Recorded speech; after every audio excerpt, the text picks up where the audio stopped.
लोग कहते हैं, ये भी कहते हैं, चलो मान लिया हुजूर तशरीफ लाए थे, खुशी उस वक्त की थी, लेकिन अब तो 1400 साल गुजर गए, अभी तक क्यों मनाते हो? हुजूर सल्लल्लाहु ताला अलैहि वसल्लम जिस वक्त आए उस वक्त खुशी मना लिया गया होगा, वो अलग बात है, लेकिन अब तक क्यों मनाते हो? जवाब सुनो मेरे अजीज हो, इसलिए कि आम लोगों की बात अलग है, मुस्तफ़ा की बात अलग है। वो आम लोगों में से नहीं है। इस पूरी कायनात में मैं एक मिसाल आपको देता हूं, चाहे हमारे इस स्टेज की मिसाल ले लो, इस पंडाल की ले लो, या किसी की शादी की मिसाल। किसी के यहाँ शादी हो रही है, आपके भाई की, बहन की, किसी की भी, हॉल बुक किया आपने, पूरा सजाया, लाइट लगाया और बहुत कुछ आपने सजावट के साथ, कुर्सी रखी, मिंबर सजाया, दावत दिया, बारातियों को बुलाया, और उसके बाद हुआ क्या? शाम तक ये महफिल चलती है। या मुंबई में रात की शादियां होती हैं, जब महफिल ख़त्म हो जाए तो सारी चीज़ें उठा ली जाती हैं, यानी जो जो सजाया गया था वो सब उठा लिया जाता है, कुर्सियां भी हट जाती हैं, बाराती भी चले जाते हैं, कुमकुमे लगे थे, लाइटिंग लगी थी, झूमर लगे थे, वो सब निकाल लिए जाते हैं। पूछो हॉल वाले से, क्यों? मियाँ वो दूल्हे के लिए सजाया गया था, शादी उसकी थी, दूल्हा आया और दूल्हे के आने से पहले बाराती भी आए, लेकिन महफिल जब ख़त्म हो गई, निकाह हो गया, दूल्हा जब चला गया तो लाइटिंग भी उठा ली गई, कुर्सियां भी हटा दी गई, सजावट भी निकाल दी गई, और हाल बेहाल हो जाता है, ख़त्म हो गया। ये एक मिसाल दे रहा हूं, दुनिया में एक दस्तूर है या नहीं, जिसके यहाँ भी शादी ब्याह वगैरह कुछ हो, जिसके लिए सजाया जाता है, जब तक वो बैठा है तब तक की सजावट है, और दूल्हा जब चला जाए तो सजावट नहीं रहती, निकाल दी जाती है। एक दिन ज्यादा से ज्यादा, दूसरे दिन हो सकता है, पिंडाल भी हटा दिए जाते हैं। ये मिसाल जहन में रखो और फिर इस कायनात को देखो। ये कायनात किसके लिए सजाई गई है? ये जमीन का बिछोना किसके लिए था? यह आसमान किसके लिए ताना गया था? इसमें झिलमिलाते हुए सितारे और चांद सूरज किसके लिए बनाए गए थे? खुद हदीस पाक में है, अल्लाह के नबी फरमाते हैं, ये रब ताला का फरमान है, लौलाक लमा खलक़तु दुनिया वल अफलाक वल अर्दीन। ऐ रसूल, अगर आपको पैदा करना ना होता तो ना मैं जमीन बनाता, ना आसमान बनाता, ना इस कायनात को बनाता।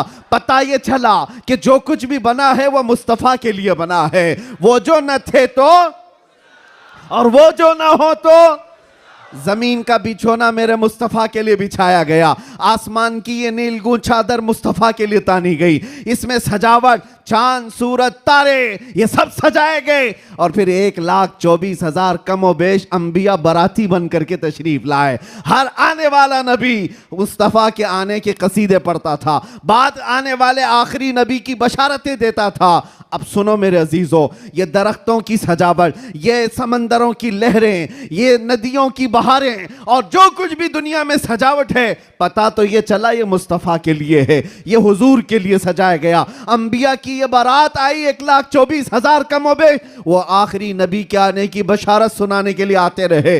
बात तो सही है, सब कुछ बना मुस्तफ़ा के लिए। अब वो कायनात का दूल्हा आमिना की गोद में 12 रबीउल अव्वल को तशरीफ लाता है। वो कायनात का आका व मौला मक्का में 53 साल गुजारा, मदीना तैयबा में 10 साल गुजारा। अब जैसे कि मैंने दस्तूर के एतबार से मिसाल देकर के दुनिया में बताया था, 63 साल की उम्र होने के बाद रसूल पाक सल्लल्लाहु ताला अलैहि वसल्लम इस दारे पानी से रुखसत हो जाते हैं, चले गए, हमारी आंखों से पोशीदा हुए। अब दुनिया का यही तो सवाल है, लोगों का यही तो सवाल है कि जब नबी पाक तशरीफ लाए थे उस वक्त मीलाद की खुशी मना ली गई, हो गया, अभी तक क्यों मनाते हो? 1400 साल गुजर गए, अभी तक क्यों मनाते हो? उनके जवाब के लिए मैंने इतनी सारी तमहीद बांधी है। उनको ये कहता हूं, ये दुनिया की मिसाल अलग है, जब दूल्हा उठ करके चला जाता है तो सजावट भी खत्म होती है। हमने देखा जमीन अभी भी बाकी है, आसमान अभी भी बाकी है, चांद सूरज की रोशनियां अभी भी झिलमिला रही हैं। न दरख्त कम हुए, न समंदरों की लहरें कम हुई, न दरियाओं की तुग़यानियां। इस कायनात की रंग और रोशन और जो भी चमक है उसी तरह बरकरार है। पता क्या चला? चांद से पूछो, सितारों से पूछो, सूरज से पूछो, जमीन और आसमान के इस पूरे ताने बाने को पूछो, अभी तक तुम क्यों बाकी हो?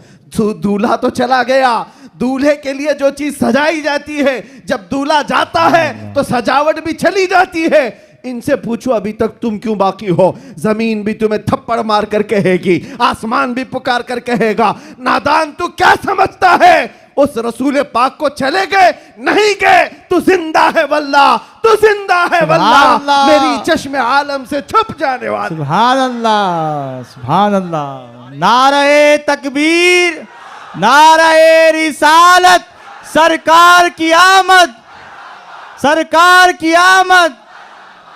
ये कायनात की सारी रोशनियां ये बताती हैं सूरज बाकी है, चांद बाकी है, सितारे बाकी हैं। बाकी दिखते हैं कि नहीं दिखते? जिनको नहीं दिखते उनसे हमारा कलाम भी नहीं। जिनको दिख रही ये सारी चीजें, उनसे मैं कह रहा हूं ये सारी चीजें चमक चमक चमक करके तुम्हें बता रही हैं दूल्हा सिर्फ छुपा है, गया नहीं है। बेशक, सुभान अल्लाह। कायनात का आका पर्दा अपने चेहरे पर डाल दिया, या फिर ये तकाज़ा बशरियत है वादा इलाही के मुताबिक। लेकिन मेरे अजीजों, इसीलिए आला हजरत ने क्या कहा? मेरी चश्मे आलम से छुप जाने वाले, चश्मे आलम से छुपा है। इसका मतलब ये नहीं है जैसे दुनिया का दूल्हा उठ करके चला गया तो सजावट भी चली जाएगी। ये कायनात का आका और मौला आज भी मदीना तैयबा से वो सल्तनत चला रहा है जिसको कहते हैं। मेरे अजीजों, आज तक हमारे दिलों पर, हमारी रूहों पर कोई दूसरा राज नहीं कर सका। वो कोई और होंगे जो किसी के आगे पीछे घूमते होंगे, लेकिन सच बताऊं, करोड़ों मुसलमानों पर आज भी जिसकी हुक्मरानी है उसको कहा जाता है आई नई हुकूमत सिक्का नया चलेगा, आई नई हुकूमत सिक्का नया चलेगा। आलम में रंग बदला सुबह शबे विलादत। सुभान अल्लाह। हुजूर की विलादत की सुबह से जो हुक्मरानी तब्दील हुई है वो कयामत तक नहीं बदल सकती। मामला ईद मिलादुन नबी की हैसियत, आइए इस पर एक हदीस देख लेते हैं। हदीस किस तरह? अन अब्दुर्रहमान इब्ने अबी बकरत रज़ियल्लाहु तआला अन अब्दुर्रहमान इब्ने अबी बकरत अन अबी अन नबी सल्लल्लाहु अलैहि वसल्लम क़ाल शहरानी ला यनक़ुसान शहरा ईदिन रमज़ानु व ज़ुलहज्जति रवाहुल बुखारी फी किताबिस सौम। हजरत इमाम बुखारी इस हदीस पाक को जहां रोज़ों का बयान है इसी तरीके से लाए। अब्दुर्रहमान इब्ने अबी बकरा अपने बाप से रिवायत करते हैं, वो कहते हैं कि रसूलुल्लाह सल्लल्लाहु अलैहि वसल्लम ने फरमाया 2 महीने कभी कम नहीं होते, 2 महीने कभी कम नहीं होते। इसका क्या मतलब? मतलब यह है कि अगर 29 के भी हो जाए तब भी सवाब 30 ही का मिलता है। मसलन रमजान का रोजा अगर 29 को हो जाए, 30 का रोजा ना हो तो उसे 30 ही का सवाब दिया जाएगा। 2 महीने कभी कम नहीं होते। शहरानी ला यनक़ुसान, 2 महीने कभी कम नहीं होते। ये 2 महीने कौन से हैं? नबी ने उसकी तफसीर फरमाई, शहरा ईदिन, ईद के 2 महीने। अब बताइए, ईद के 2 महीने हैं तो ईदें कितनी हुई? 2 ही हुई ना। आपने फरमाया 2 महीने कभी कम नहीं होते, और आपने 2 महीनों की तफसीर फरमाई शहरा ईदिन, ईद के 2 महीने। अब ईद के 2 महीने अगर हैं तो ईदें कितनी हुई? ईद के 2 महीने तो ईदें भी 2 ही हुई, एक ईद उल फित्र और एक ईद उल अज़हा। लिहाजा ईद मिलादुन नबी कहना यह सही नहीं है, इसलिए कि नबी फरमाए कि ईदें मैं 2 दे रहा हूं अल्लाह के देने की वजह से तुमको है मेरी उम्मत। अब उम्मत यह कहे कि हमें 2 नहीं चाहिए, हमें 3 चाहिए, एक हम बना लेते हैं। लिहाजा ये तीसरी ईद जो बनाई है इस हदीस के मुखालिफ है और ये बिदात है। और एक नुक्ता और भी, पीर के दिन आप सल्लल्लाहु अलैहि वसल्लम पैदा हुए, क्या उस दिन रोजा रखना जायज है कि नहीं? पीर के दिन का रोजा रखना सुन्नत है और ईद के दिन रोजा रखना हराम है। लिहाजा अगर नबी करीम सल्लल्लाहु अलैहि वसल्लम की पैदाइश के दिन को, मीलादे नबी को, रसूलुल्लाह सल्लल्लाहु अलैहि वसल्लम की पैदाइश के दिन को ईद मान लिया जाए तो ईद के दिन तो रोजा रखना हराम है, जबकि नबी करीम सल्लल्लाहु अलैहि वसल्लम की पैदाइश पीर के दिन हुए, पीर के दिन रोजा रखना सुन्नत है। इस तरह नबी करीम सल्लल्लाहु अलैहि वसल्लम की पैदाइश के दिन को ईद कहना दुरुस्त नहीं है। इस हदीस की रोशनी में ईद मीलादुन नबी का रद्द होता है। जहां तक कब्रों के ऊपर चराग जलाना और फूल हार वगैरह चढ़ाना, इसका जो मामला है, इस सिलसिले में मैं आपके सामने 3 हदीसें पेश करता हूं। पहली हदीस, अन अबी हय्याजिल असदी क़ाल क़ाल अली अलीजुन अला अबासुका अला मा बासनी अलैहि रसूलुल्लाह सल्लल्लाहु अलैहि वसल्लम